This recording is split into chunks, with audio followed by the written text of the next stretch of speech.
Ito po kailangan mo medyo pero ito po hindi po nila kaya picture. Kasi baka magbibigay po na.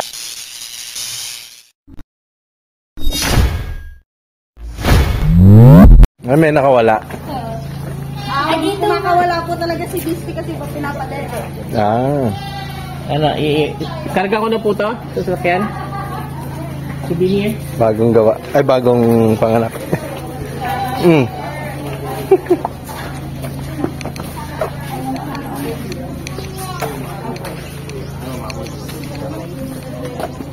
So, iti-demo po ni Sir Mark.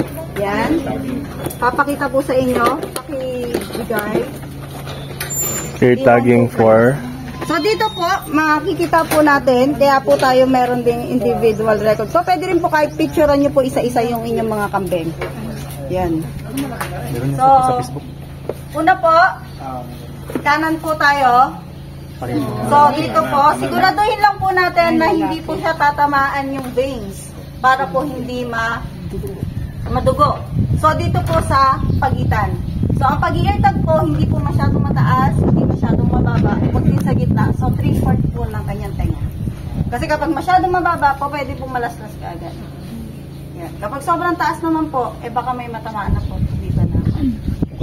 Okay, so dito po, ayan makikita niyo sa ilalim, ito po yung pinaka-safe. Yan. So, bago po kayo mag-eartag, kinakailangan po may wound spray kayo. Makulay pa naman po. Kulay blue? Yes po. Ayan. So,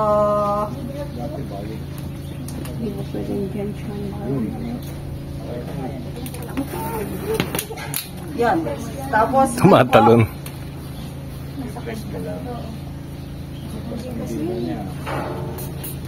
Ganun lang po kadali. Basta walang... Sino po gusto mag-try? Ma'am. Ma'am. Sige sir. So, ito po yung pang-eartag po natin. So, nakalagay din po na ipaso na po namin T1, 2, 3. So, sa likuran naman po niya kung anong breed siya. Ibig sabihin po ay upgraded. SA sa anin, AL, Alpine, ganun po. TO, Toggenburg, BO, Baho. Bower po. Bower. CB, crossbred, TWC, 3-way cross. 3WC. Okay pa? Ito. So, dito po hindi po talaga nagtatanggal ng sungay, ano? Kami po kasi sir, nagtatanggal lang talaga sa babae.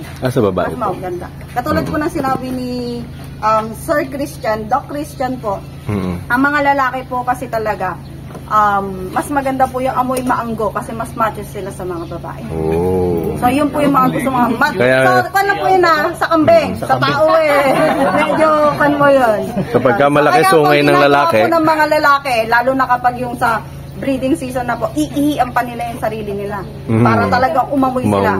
So, kapag breeding season po dito, nandun pa lang po kayo sa pinag-run po natin doon, pinag-discussan doon, umaamoy na po sila dito.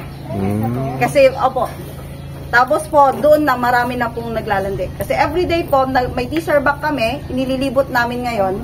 So, titingin kami, magde-detect po sino ang in-heat na kambing. So, kapag may in-heat na kambing, ang gagawin po namin, titignan namin yung bloodline niya, kung ano siyang breed. Then, saka po namin i-decide kung sino po yung gagamitin namin na back. It's either Anglo, ang ganun yan. Kung mag-upgrade po kami, crossbred, or pure breeding po. So, hoof trimming po kasi kukukuhan niyo yung mga kambing. So, ang kagandahan naman po ng hoof trim, yun po ay para maiwasan natin yung tinatawag na foot rot. Now, which is, ang mangyayari po ay limping. Mapipilay yung inyong mga alagang kambing. Kasi ang mangyayari po doon, meron siyang uod, kasi pinapok ng tae, nagka-uod, kinakain na ng uod yung laman ng paggiling. Yes. Ito ba? Hawak naman, idulo mo sa dulo, hawak mo, alam mo. Gitna, tapos, sino po po? Ito sila. Okay. Sorry po. sabi sa isasabayan mo na lahiyaw eh. Next po, ay yung spray, sorry nakalimutan ko yung spray. Ayun, kay Gerardo na muna. Video mo daw, video mo. Saglit lang sir, pinuha pa yung camera. Ayan, ayan na po. Video. Yun, no? Yes po. Aray! Ayan, Dini. Makakapag-decide po doon tayo yung ganito. Kasi kadalasan po yung mga babae. Yan, so dito naman po tayo sa gawaan ng UMMD. So, ang gagawin po natin ngayon ay yung UMMD making. So, sino po ang familiar na po sa mineral block? Marami na po yan. Marami na po commercial na mineral block. So, yung gagawin po natin is UMMD. So, urea molasses mineral block. So, yung pong UMMD na yan ay dagdag supplement po natin para sa ating page.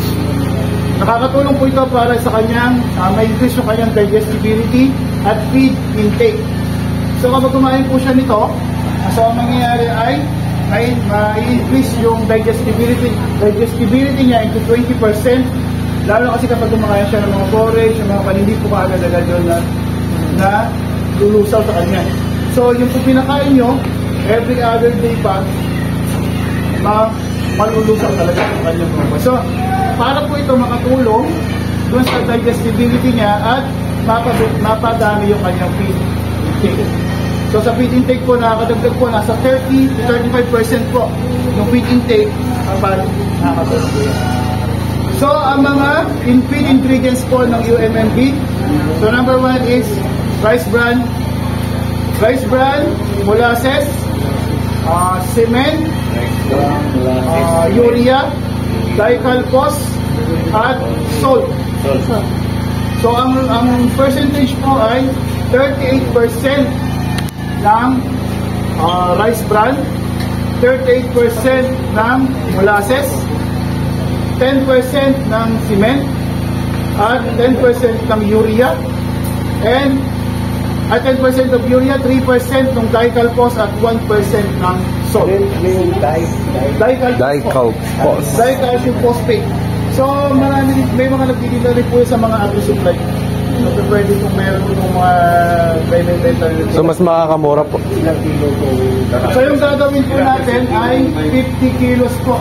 50 kilos po yung ating gagawin. Opo. So, yung dalang po ay 38% po ng 50 kilos. Yun po yun. Tapos, molasses po is 38% po yung kabuuan. Yung molasses, kilo or litro? Kilo. Kilos po. So, ang molasses po ay pinipilo. So, yan po yung ano. So, yan po yung mga feed ingredients natin para doon sa paggawa ng UMMD. So, i-demo po kung paano po siya gawin. So, matatanong niyo ba bakit may urea, may simento? Ba't may semento? Kinakain po pala. Simento? Yung nagbibilata. Anong brand yan? Order? Jordan Cement. So, kahit ano po simento. So, pwede po. ilang kilo yung cement? So, ang simento po ay 10%. 10% po buwan. Opo. So, bakit may simento? Simento yun po yung nagiging binder. Tapos, may makukuha po tayong calcium doon sa simento. So, magdagdag po siya ng calcium and then nanonourish po niya yung essential o yung supplement na nakukuha natin dito. So, ninonourish pa niya yung nutrient content nun. So, nakakadagdag po siya ng calcium at then nourishment po ng ating supplement. So, as binder and then as calcium and then pa as minerals. Yan pa yung mga nakasabit doon sa black. Opo, naka-black. Mamaya po, ipapakita po ko ng sample. And then, isa-isa po kayong gagawa niyan para matatry niya po. And then, iuwi niyo po. So, depende po sa inyo. So, asa na po si Sir Darwin. Siya na po, ayan doon. Ano kasi yung parcel, yung pwede na... Opo. So, ang darak po natin is D1. D1, opo. Yung pong mas pino. D1. Pinaka-pino. So, iba-iba po kasi D1, D2, D3, D4. Iba-iba. So, yung pino. 38% ng B1. 38 molasses. Ng molasses. 10% cement. 10% cement.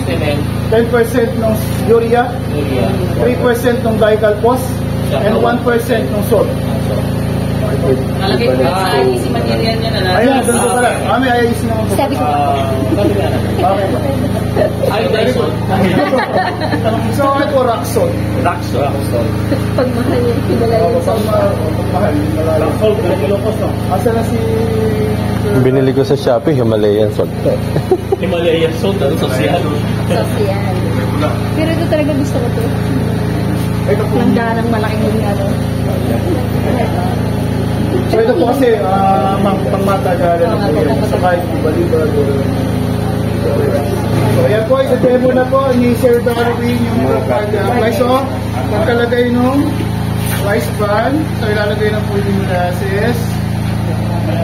Wait to make na. Wala po, pure po molasses. Pure po molasses. Aso, iga. Ay, ano pa ba? Yung sa guideline, kulay nung Oo po, pwede po. Ang mas maganda po sa yung molasses. Pwede mo naman. May ilagay niyo siya lang panghuli yung magdamag, opo, tapos saka opo para may Ay, importante mamix sa maayos. Ayan po, so pwede po i-try na po ng lahat. Mag-mix. Yung magagawa po ninyo, silin na rin po yun. Ayan po. Ang gawa niyo, uwi niyo. Sige. Sige po. Talaga po? Dapat yun munang mga maliliit. Tapos yun. Binibigay sa ano, sa kami. Eto po ay... Sabit na yun, di ba? Oo, sinasabi ko. Pero hindi po sa lahat ng klase. So, sabi ko po kanina yung mga kids below 3 months old, hindi po siya pwede kumain nito. So, binibilaan lang po nila. So, hindi po ba pwede? So, hindi po pwede sa 3 months below baba. Okay. Pwede ikaw. Matagal ba masira to? Asin. Tutuwa po ng semento. Auto you eh. Banlaw na, banlaw. Tapos titigas. Ano ba yung parang sabi? Ano siya? Nahirap pa na po? Opo, yan po ang mahirap. So, dyan po mapapalakas po yung kain natin tanghalian mga. Tapos may amoy. Walang kakain ng hindi naghalo, ah. Ang problema bukas kumain tulog. Pampalakas ng kain. Tsaka tulog. Hindi matidilaan yan. Pero hindi pwedeng lagyan tubig pa. Hindi sir eh. Hindi sir. Kailangan yun na po yung pinakapon niya. Baka mapektuhan yun. Mag-iiba. Saka baka masisira. Baka masira siya. Pag may tubig po kasi nasisira. Paano po ito sa hindi na ano?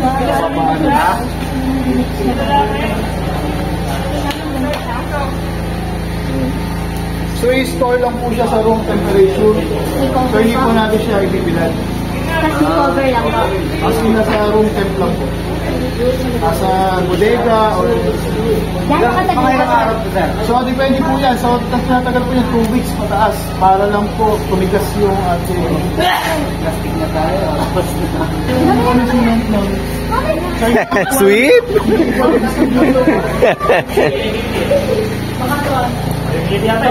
Parang Parang kasi yung bread. Ginatiray na na. Parang pansin. Para makita po. pengi din po ako. Siya naman.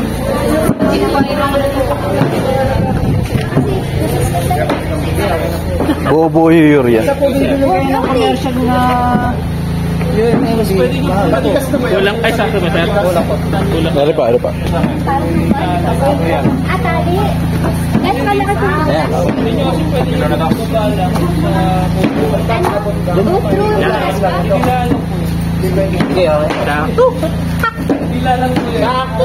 Yan, sobra yan. Sakto.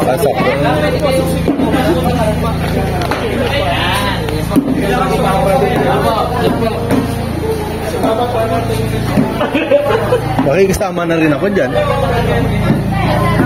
Tanggalin ko nga. Right na po yung pinaka-parada. Ito ba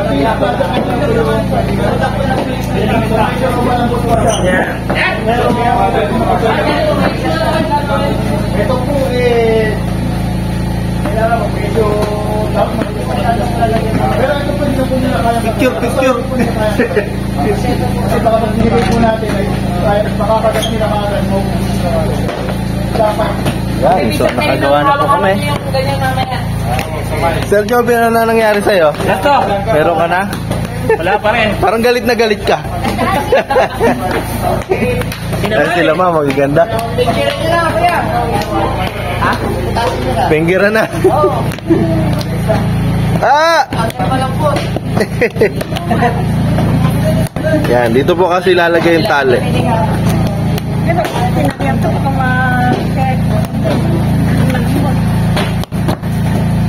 Yan.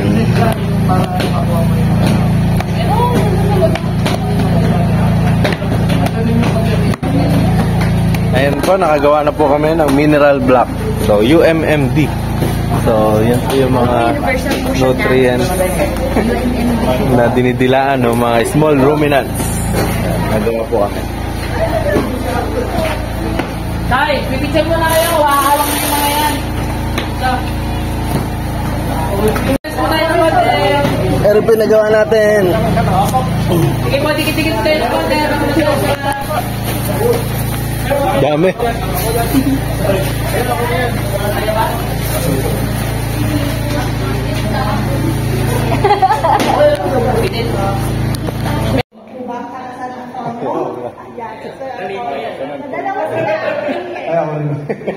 Yes po, San Charlie Main Ukol po, San Antonio, Nueva Ecija. Kung nga po pala ay i-subscribe nyo, Farm for Life sa YouTube. So, ang main farm po na ginagawa namin is hito and ornamental plants. Yan. So, gusto ko po magdagdag ng iba pa. Yan, goat farming na susunod. Yes po. Yan. Meron kami sa San Antonio. Yan. Isa dito po, sir.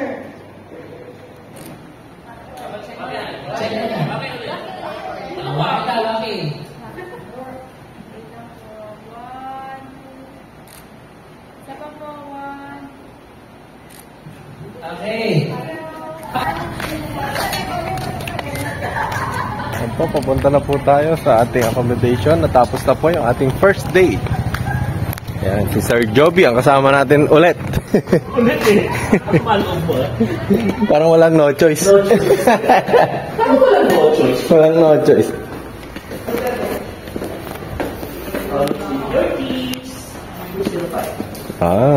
Iniiwanan pala dyan. Yosi muna. Yossi break. Vitamins. Second floor. Kaya nga.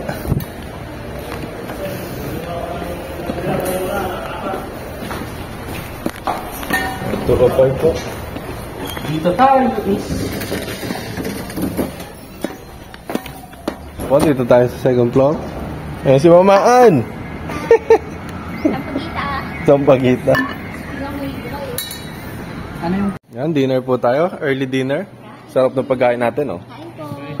Kain po. Cabbage with mushroom. Hello po kayo sa vlog ko. Subscribe niyo po ako, Farm for Life. Hi vlog, welcome to my guys. Ayun. Nabanat, di ba? Oo.